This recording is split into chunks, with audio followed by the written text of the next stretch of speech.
Hey everyone, welcome to The Flip Side with your hosts Chris and Sean. We're a podcast rambling about the interesting questions in the world of movement.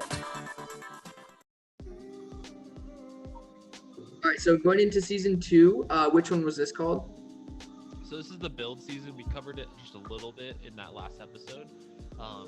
Quick recap of the previous season for those that might not have caught the episode. We went over the recover season, focusing on what the nutritional side is, which is focusing on food quality, lowering stress, getting the body to a really good spot, feeling 100%, focusing on mobility, rehab, recovering all your aches and pains, as well as reducing how much you're tricking to 1 to 3 sessions a week, but really just focusing on light sessions that you can do, moves where you're sticking really easily. Again, low impact, but think of building your base rather than your ceiling for those. Awesome. All right. So, yeah, did you have more? Go right ahead if you're ready. I was gonna say, yeah. So the build season, the goal for this is to really, like the name says, build up the body at this point. You're gonna be able to build quite a lot more muscle strength having done a recovery season first. Your body should be feeling really good. You manage your stress. Your body's going to now be in a perfectly primed state to take on more stress, and we're going to be doing that in the form of putting on some muscle now in this season. So primarily this is building up our bodies, not necessarily building up our tricks, or is this the season that we are crashing and pushing limits? Yeah, so we're not quite crashing yet. So there's a graph that I'll have in my book where you can kind of see that from the recover season to the build season to the prepare season. Okay. The intensity of working out and the intensity of tricking are both going up at the same time. Just working out as a whole is going to be a little bit higher now in the build season. There's going to be one point in the prepare season. It's like in the beginning stages of the prepare season where the intensity will actually flip. So in the prepare season now, working out intensity and volume is going to be lower than how much you trick. But in the build season, this is going to be the season where you're doing the most working out compared to how much you're tricking. Okay. Did you have something, John? I was going to ask, so essentially this is just the bulking season of getting ready for, truly getting ready for that season where you're going to be throwing down and going hard to get new skills. Yes, so this is pretty much preparing, or I guess building up the body to have more strength, to be more resilient, to have more strength to jump higher, twist faster. Again, this is a huge thing I see. I did a little bit of a question answer thing on Facebook, asking a lot of trickers what's your main issue you have right now with tricking when it comes to health? And a lot of it was saying with how much I trick, I find it really hard to build any muscle.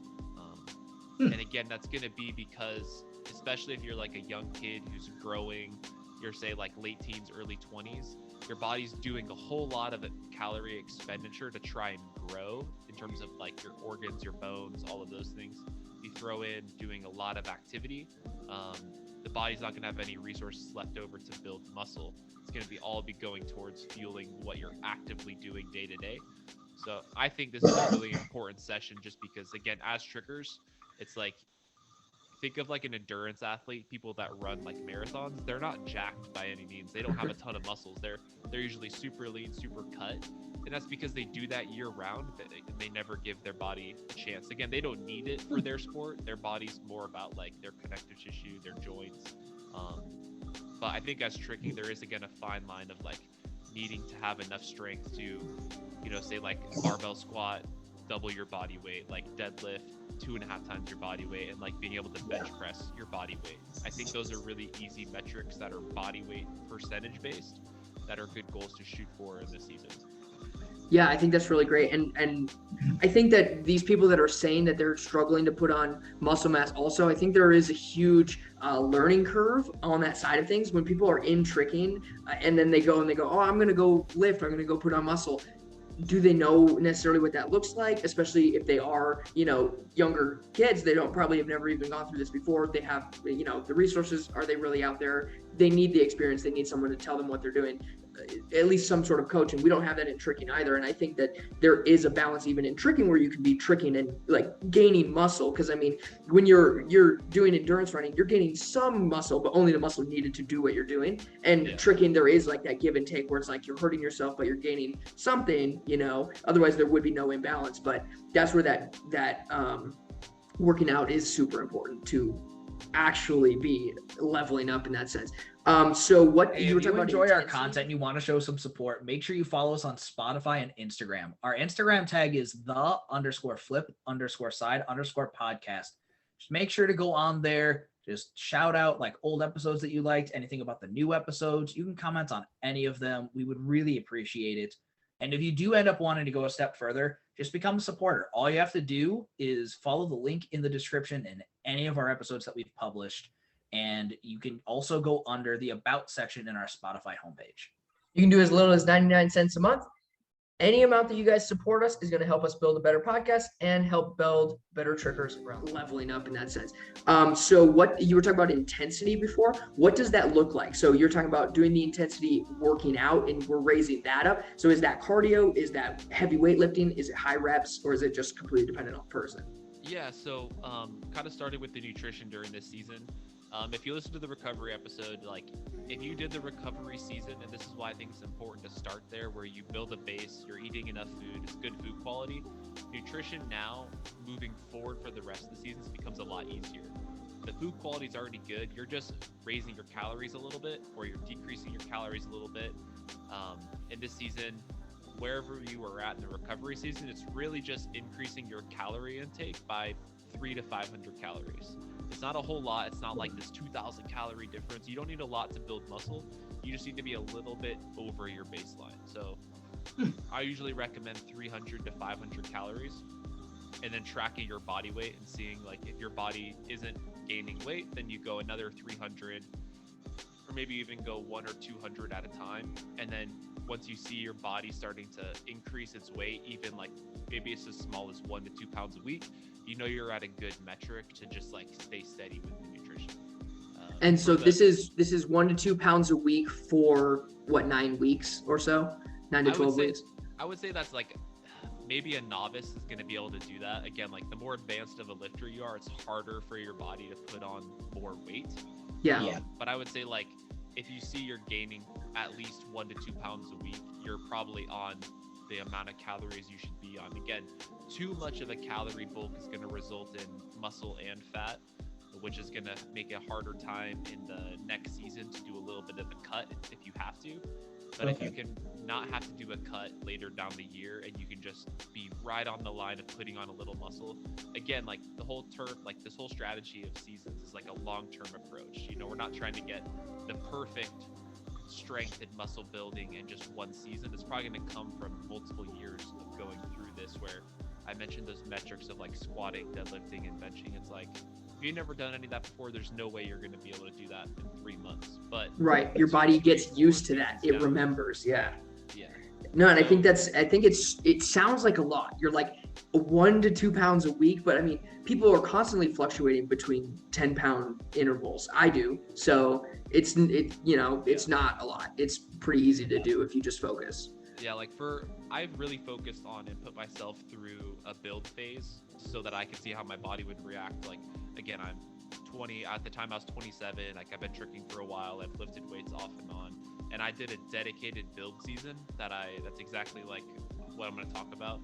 And in 3 months, in that like 9 to 12 week period, I put on like 17 pounds of muscle. Wow. So, and it wasn't like I wasn't eating absorbent amounts of things. Like I was heavier, but I looked leaner. So like I was almost like more cut, but I had more muscle at the same time. And that's like doing it the right way. Right. No, that's great. And I mean, this is also something really cool for beginning trickers. I mean, if you're jumping into the sport, this is also the way to do it. You wouldn't want to just jump in and start crashing things.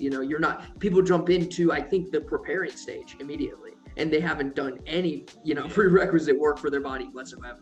And like, that's perfect case scenario. Like if you can have done this prerequisite work once you're at a stage in your life where you can build muscle, that like, again, it's just going to protect your body more. Like anytime someone's tearing something, like looking at like an Achilles tear or an ACL tear, a lot of it has to do with like you went into a range of motion your body wasn't used to, or didn't have the strength in that range of motion. So it's like learning how to build muscle, but build very flexible, like I guess like stretchy muscle, if that makes sense. Yeah. Is going to be super, super important. It's going to leave you a lot less injury prone in the future.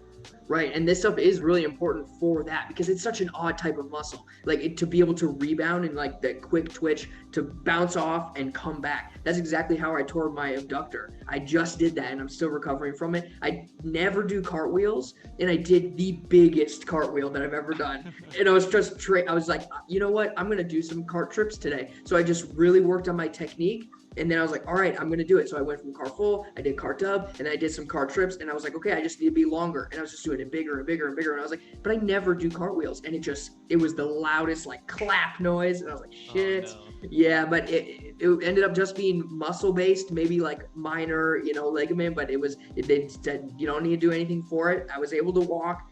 And then, but I was thinking about it. I was like, why did that happen? And it's definitely because I never need to snap my legs in from, a full split. I don't need to pull them in the way that I do in a cartwheel or a round off. And for me to put that much power into it for a triple full when I never do it, yeah, my body could do it. But when I was drilling it and then that one time, it was just, that's way too much. It's way too much. And that's where like there can be issues with people that focus on building too much muscle and maybe not the right way for our sport, where that would be an instance where I could say like your body had the muscle and strength and power to put yourself into a compromising position with the amount of force you generated, and then not having the proportionate muscle strength power to pull yourself back in. So like you had the power to put yourself in a compromising position that you then couldn't get out of without hurting yourself. Right. And it's crazy. Yeah. Like you're saying, like my body was used to that amount of power, but it could not pull back and it was comfortable. It felt safe. I was flexible. So it was like, we have no issue here. This is completely fine until it's not fine, which I think is the majority of the injuries. So yeah, building muscle in the right way. So let's jump into that. What do you suggest? I mean, not just lifting weights, but some sort of like you're maybe like HIIT or like, CrossFit? Is that what there you go. CrossFit or something like that, or cross training in general. Yeah. So what I would recommend is actually a lot of like slow, controlled weightlifting. So that's going to be more important. Again, like the goal of the weightlifting session during this time isn't to recreate the intensity of tricking in terms of like its speed or velocity, but it's really trying to like optimally train to build the muscle in a long range of motion, which is going to be done with very slow, controlled, like kind of like styles of lifting. With the specifics of what that looks like during this phase, it can be flexible depending on how much time you have and how much time a person likes to be in the gym. I usually recommend 3 different ways you can do training at this time based on, again, those things that I said of how much you like to be in the gym, how much free time you have.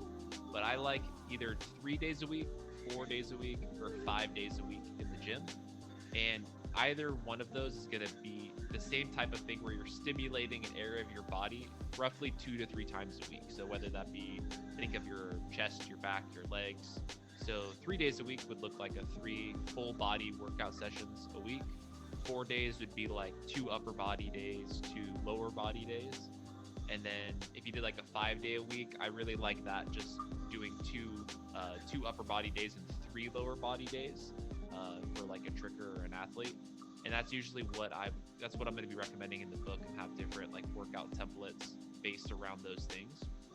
But it looks around like 3 to 5 workout sessions a week, and then about 1 to 2, maybe 3 tricking sessions a week. Okay. And at what level are we tricking at this point? Yeah, so if you listen to the last episode, kind of where I was saying like your level of tricks being like 1 to 10. In the recovery phase, we're in like 1 to 3. We're practicing our setup techs, basic kicks, moves that we can stick really easily.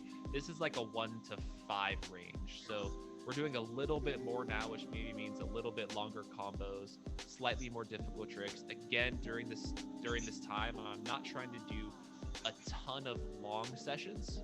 Again, I don't want to be burning too many calories to the point where I won't be able to build muscle.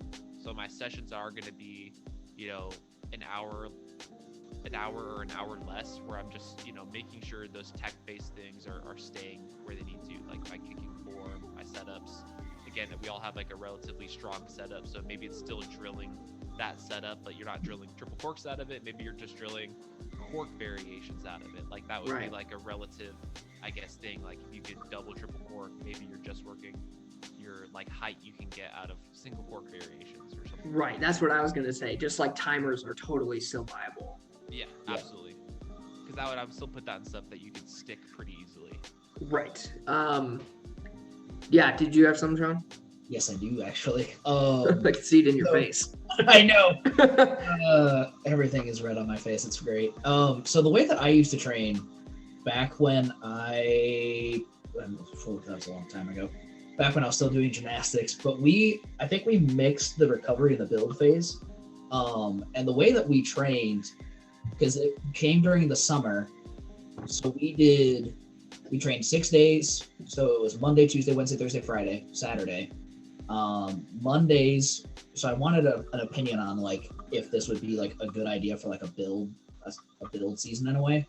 So Mondays we would do running with weights. We would do short sprints. So like it's not quite a 40-yard dash. I would say like 40 feet to 80 or to like 80 feet or something like that. I don't know how much it was, but sprinting from zero weights in hands to 25s in each hand. And then we would do an 1/8 of a mile sprint to try to see how fast we could go. And then we would do benching, and we would do some light stretching and like some light basic work after that. The afternoon practice that day was just basics mainly. A little bit of still like touching base on like starting drills for new skills. Tuesdays were, what was it? I believe it was chin-ups with weights, trying to see how far you could go. So then Tuesday nights, so the Tuesday afternoon practice was still more focused heavy on drills and working on new skills. Wednesday was the day off for the strength practicing. So it was still just a basic day though, and just working on drills, not really doing anything high level still, just focusing on the basics. Thursday, then we did dips with weights. So a lot of upper body is what I'm kind of realizing now, looking back at it. But dips with weights. But it was men's gymnastics though. Yes. Yeah. So, I mean, it is more upper body like required. So I get it. And then we did more stretching, basic, and like usually basics on like a certain event or an event we just like don't get to very often. And then that Thursday night was still like more intensive, like touching base on the high level skills, more or less still doing the drills for the high level skill or going after it and actually trying to do it. Friday was another basic day, but the morning practice was less strength based, and then it was mobility based because we do partner stretching. So we do resistance stretching for shoulders, legs, all that kind of stuff. And then like some general like wrist exercises with some bands and like some band work. And then Friday night was the basics again, because we did a lot of basics at our gym. That's just the way it worked. They're just timers. Basics are timers. And then Saturday mornings were more basics for what we were going to do for the afternoon practice. And the afternoon practice was another hard practice of like going after some bigger skills, and usually like kind of quote unquote more of a free type practice of like, we're going to actually do the skills that you are wanting to work towards. So like in a build season, I know that was just a lot of explaining, I guess, but in a build season with mixing the like higher level, like, because I know you said 1 through 5, but like technically we would still like touch base on some of those skills and like what you would consider to be like that probably like 8, 9, or 10 range of like just like throwing a couple of them like at least into a safe environment, because we would just do it into a foam pit. So it's if you crash, there's nothing bad that's going to happen. So would it be a bad idea to really touch on that, or would you still want to kind of wait until closer to the prep season? Yeah, so that schedule sounds a lot like what I would call like the prep season that I would talk about. Okay. Where there's a lot more total volume in terms of like training and sport-based training as well, along with the intensity demands. That sounds more in line with that. And even for that, like again, like I guess where I would come from with my background is I would say that's potentially too much volume for someone like with that much stuff. It's like the thing is like again, like the body can get good at stuff, but the body can't get good at too many things at once. And I think it can result in an athlete who's just kind of good at a lot of things. Whereas like you're not aggressively trying to get better at how much muscle you have or a specific skill. I think there can sometimes be an overload of the amount of stuff you're trying to do at once. Okay, so I did have it flipped in my head because I thought that was more of like a build season, but if that is prepare season, like that makes more sense. Yeah, so like I could do like what I would do for a build season is like, say it's you're training, we'll do 3 days a week. So it would be like Monday, Wednesday, Friday is weightlifting, where you're doing full body sessions. So you're doing upper body, lower body. The exercises rotate on each day to kind of hit different motions. So like say like you're doing a compound exercise focus on each day, where it's like Monday you're doing bench press and squatting, Wednesday you're doing deadlifting and pull-ups, and then Friday maybe you're doing like lunges for increasing your lunge weight, and then doing like a shoulder press or something like that. So you're probably doing like one compound lift per upper body, lower body, and then some accessory work on each of the days. Sessions would be like an hour and a half tops. Okay. And then my off days, so Tuesday, Thursday, those would be like my mobility and tricking days, where I would do basics, I would work through stuff, and then post tricking session, I would maybe, now since I'm warmed up from training, I would do a little bit of like mobility stretching work. And then my Saturday, Sunday off days would be like active rest days, where I'm focusing on like probably doing low intensity cardio, like walking, hiking, biking. Again, those could be stretching days, those could be low impact tricking days. That's what I guess a whole week would look like in the build cycle. Okay. Wow, I didn't realize I did. I was telling you it's too much. When you were telling me that, I was like, that's insane that they made you do that much stuff. It's so much. But touch on that cardio you just did. What level are we doing cardio at? Like, how important do you think that is, especially because we're in the building stage? Or do you find that cardio is more of a recovery tool? So in the build phase, I would really recommend, like, if you want to keep your aerobic endurance, so like if you wanted to like make sure your capacity to like push hard for a really long session or do like really long-winded combos is good, I would maybe cap it at 1 day a week. Really? Okay. And then the rest would be active cardio, and cardio is quote unquote, it would really just be like walking. So like steps, if you counted your steps, because if you go into the realm of doing too much cardio, you're gonna use some of the calories that you're putting into your body to fuel that rather than build muscle. And what are you qualifying as cardio? So walking, like you said, but like when does it become too much? Like, would like running a mile before you lifted as like a warm-up type thing, is that considered cardio? Is that problematic? So in a build phase, so a good frame of reference is like if your goal is to build muscle, inside of a workout session, you'd want to do your quote unquote cardio after lifting. Your body's going to respond to what you do first with the most energy. So I would like, if you gas yourself out, and maybe running a mile is not gassing yourself out, and like that's a pretty easy warm up. Again, it's going to be individualized, like how easy a mile is to someone at a slow pace or a moderate pace. Like that might be, they're barely breathing hard, they barely broke a sweat. Like that would be an okay thing for someone. I would just say like a warm up in terms of cardio, I like just like 15 minutes on a treadmill. I'm just like walking on an incline at like a pretty moderate pace, or doing like sled work, which is a little bit more power based. That's also something I would do more in like the prepare phase.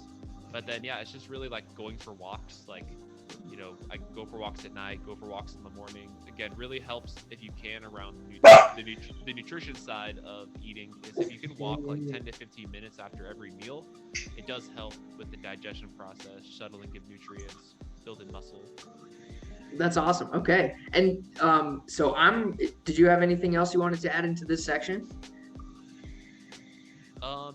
No, not me personally. I think that covers. This one is a little bit more basic. Like, I guess not basic. This one does have a lot more to it, but that's more like written down in terms of like programming.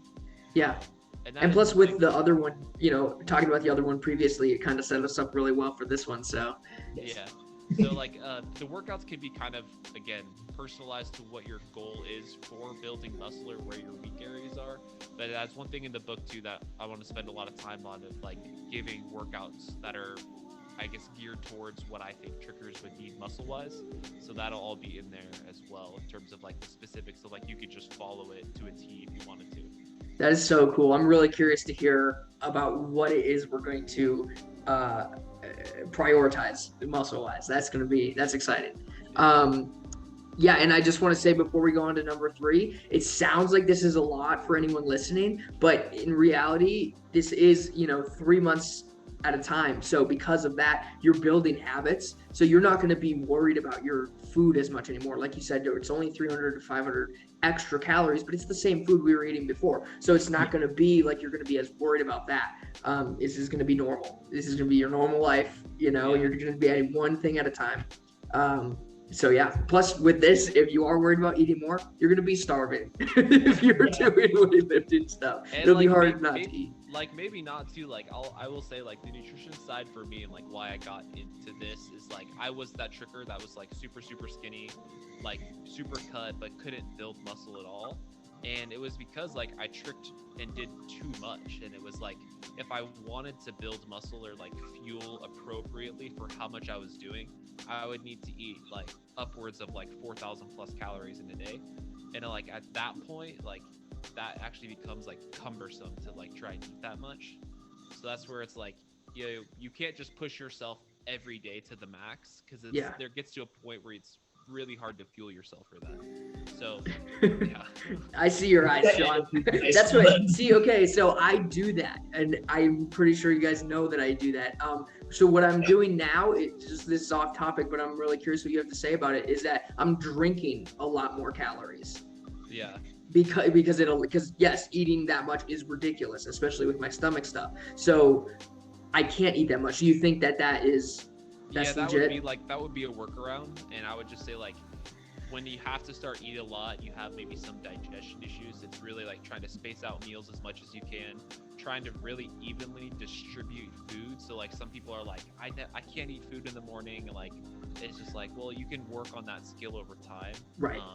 But like for me, like I eat, like 4 square meals in a day that are pretty evenly balanced between calories and protein. And one of those is like a shake or a smoothie of some kind. So it's liquid, it's easy to get down. It's something I can do quick too. Awesome. Yeah. That's awesome. So yeah, I'm excited. Do you have people that are doing this now, or you've experimented through this whole process yourself? I've experimented this with myself for like the last 2 years. There are some people that I have a free like Facebook tricking nutrition group where people can fill out a form, and I basically get them started on the recovery phase. And again, I write out a whole plan for basically the recovery and build phase for people that they can just follow if they want to try to hop in on that, and it's just like compared to what they're doing now. But again, that's also what the book will be for, where it's a little bit more in depth that someone could follow. Like they just have the book and it's like they have a year-long thing to follow at this point. But yeah, if anyone wants to, like right now, I do want to try and take on like 4 to 6 people that want to just like try to run through a whole year. And I'm willing to like take on that many people as like a test, I guess, for the book, if that makes sense. Yeah, that'd be great. I'm going to be putting out like an application in a little bit in the tricking group and posting at different places where people can like apply to that and see if they want to be one of those like 4 to 6 people.